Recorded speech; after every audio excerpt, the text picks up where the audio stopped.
Hello, guys. Okay, so this is going to be lecture for 652 facials and steamer. Okay, so with facials is no different than what you're going to do with any service that you provide. Consultation, consultation, consultation.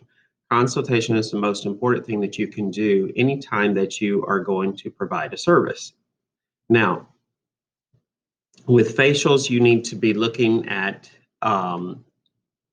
anything that is going to direct you into using the best products on their skin, as well as follow-up, okay, afterwards. So when you are giving your consultation, you're not only thinking about what you're going to do right now to service their needs, but what can you do in the future to keep them coming back and to help them achieve the goal of the skin that they're looking to achieve. If they're trying to get rid of acne, if they're trying to get rid of sunspots, if they're trying to get rid of blemishes, if they're trying to get rid of scarring, what is the best route for them to take?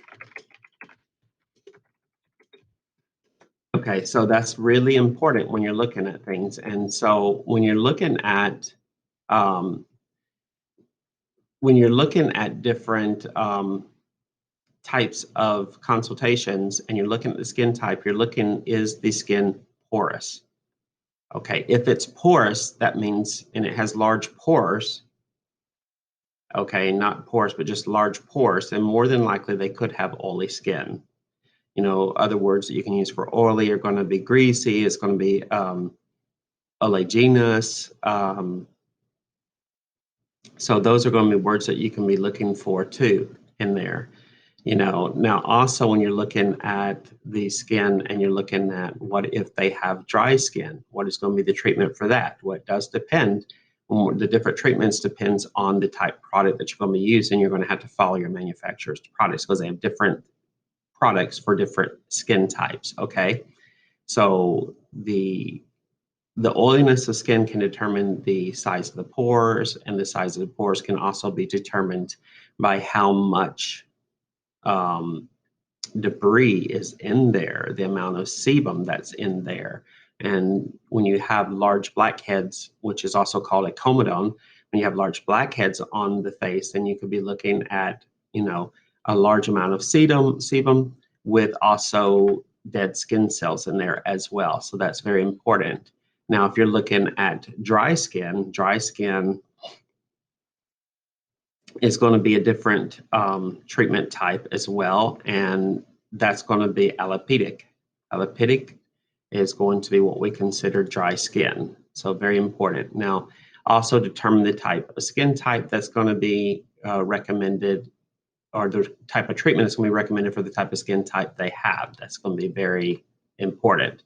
There's different bacterias on there. If you have a bacteria that cannot survive without oxygen, that's going to be called anaerobic.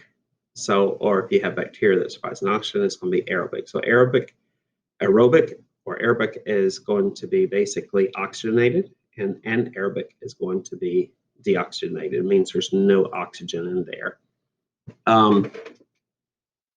When we're looking at softening the skin tissue, whenever you're doing a facial, okay, one of the first things you're going to do is cleanse the face with gentle cleanser, and then you're going to use a little bit larger or stronger cleanser, which is like a glycolic cleanser.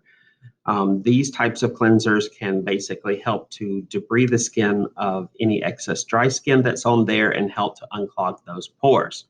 Now, how we can soften that skin up is using an enzymatic cleanser. An enzymatic cleanser is going to be more acidic, and this enzymatic cleanser is going to help remove any other dead skin cells that are on there and basically just kind of eat away at it.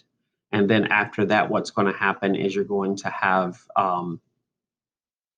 use a steamer, and this steamer is going to be steam that's going to shoot down on the face, just like you saw in the video. And this steamer is going to help open up those pores so that we can help try to get that debris out of there. Now, if you need to use a brush on the face, then the brush on the face is going to, you're going to buffer by putting any kind of a moisturizer on the, or a cleanser on the skin that's going to help lubricate the face and buff it, okay? Now, after you have cleansed the face, typically you're going to use high frequency if you have problems of acne or you're trying to increase circulation of the skin. maybe circulation in the scalp so that you can help with treatments of alopecia. And if you're using high frequency on there, high frequency is used with what we call a glass tube on there that's oxygenated inside because it has a gas inside, whether it's neon gas. But if you're using the high frequency unit on there, then that is going to be used with what we call an electrode. An electrode is the glass tube that's inserted into the machine, and this helps to deliver that electricity to the skin, okay? So this creates heat on the skin and electrical, which also kills any kind of bacterium that's on the skin. Okay, so the other way, if you're not using a chemical enzyme, then you can use an exfoliant. An exfoliant is more of a rough, textured cleanser, and this rough textured cleanser helps to remove any dead, dry skin cells. Okay.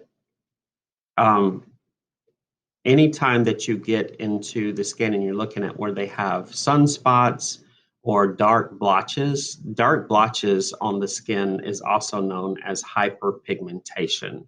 So sometimes people have blemishes on their skin and it's because they have so much melanin there and they have hyperpigmentation, means that pigment is going to rise to the top of the skin and it's going to create blotches on there, just like sunspots are, which is sunspots can be also defined as hyperpigmentation. And you can use different types of treatments to help remove those or reduce them. Okay, so when you are doing your facial too, at different portions of the facials, like when you remove deep cleansers or after you've done the massage or after you or right before you're going to moisturize, you can use what we call a toner. And a toner is astringent, it is a cleanser, it helps to remove any of the last debris that's on the skin. Okay. Now, if a client comes in and they have abnormal sores or fever blisters or any type of abrasions on the skin, the best thing that you can do for them is do not try to be a doctor, do not try to diagnose them. The best thing you can do is refer them to their physician.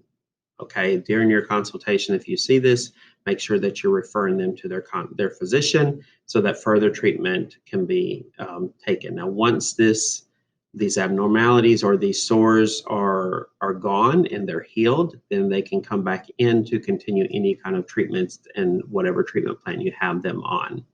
Okay. If you, like I said before, if you do have obvious pores on the skin that are open and wide, that's going to indicate probably oily skin. Oily skin is also significant of shiny skin. But when they have those large pores, they probably have oily skin. That means they may have sebum built up into the pores as well, and that'll need to be extracted so we can help reduce the pore size. Okay. Now, when you do have openings, the openings of the skin and the pores are also going to be called an ostium. Okay, so the ostium is the actual opening of the pores. Now, if you have pimples on the skin and the pimples have pus in them, so you see these white heads that are on there, those are called pustules. Okay, so very important to know those different types. The ostium is the actual opening, and then you have the postulus, or you could pronounce it pustules, but postulus is the actual pimple that you see with an actual white head on it, has pus in it, okay, which is indication of infection. Anytime that you see pus in something, it's indicating infection. And pus is not always a tremendously bad thing. That means that your body is fighting it. So that means anytime you see pus, that is basically white blood cells that are dead and they're fighting the infections, okay? Now, again, when we're talking about cleansing the face and reducing debris on the face, that is a toner, and this can also balance the pH of the skin. Okay, so that's very important too. When you want to balance the pH of the skin, you're going to use a toner. And that's why a lot of times we use toners throughout a facial. Like, for instance, you can use a toner after you have used the enzymatic cleanser. You can use the toner after you've done the extraction, so you can cleanse the face once again and balance the pH. And you can also, I use a toner right before I use a moisturizer. Okay, so this helps to remove any other debris on there, and it helps the moisturizer to have full access to the skin. So remember, anytime you're taking away from the skin, you need to put back. So just like if you were to take down a tree, we plant a tree so we can keep oxygenation of the air around us, right? That's no different with the skin. If you take out oils and nutrients from the skin, you need to put them back. So always use a very nice moisturizer that's dedicated for your skin type, okay? Very important. Now, all of these products can help to increase the water content, which is what a moisturizer does. And you also want to use any kind of a moisturizer when you're doing manipulations of the face with massage therapy. So these moisturizers are typically lotions that are built for the face and built for massage, okay? So those will help to reduce the friction on the skin and to help you achieve a more comfortable and relaxing massage with that client. Okay, so whenever you're doing a facial, just remember your most important things to recap is going to be the consultation. Number one, when you do this consultation, make sure you're looking for abrasions. Make sure you're looking for any kind of sores. If you have those, refer them to a physician. Always rely on your consultation and your skin analysis to develop the treatment plan that you're going to deliver them. This treatment plan should include looking to see if they have normal or oily or dry skin, so you can develop and use the type of products that should be used on their face. Now, also make sure that if you're using any kind of manipulations on their face with massage therapy, that you do use a lubricant that is a massage therapy lotion. And when you are going to do any kind of extraction, it's really good to use the facial steamer, because this is going to help open those pores up. So very, very important. Remember of your vocabulary, like the ostium is going to be the opening of the pore. Postulus is going to be the acne that has the pus in it. And you also want to look at various types of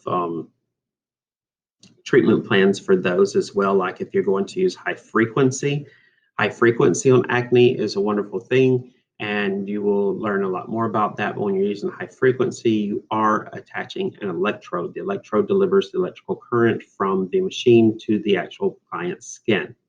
Okay, and we will learn a little bit more about the electrodes in that. Once you have completed it, make sure you're using toners on there. That's very important as well. And that will help to cleanse the skin, as well as this is going to help kind of tone it as well. But it cleanses the skin to remove any debris on there, and it balances the pH of the skin. So very important with these. If you use an exfoliant, remember you're removing the dead dry skin with a rough or textured surface. And then if you are using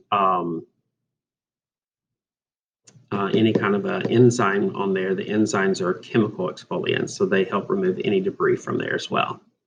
So, okay, guys, so that's going to sum up 652 with facial and steamer and massage. And we will be going through more of that with more testing on massage next week, and learning more about the skin for the next pass through our next upcoming 3 weeks. Okay, guys, have a great day. This is 652 Facial and Steamer Lecture.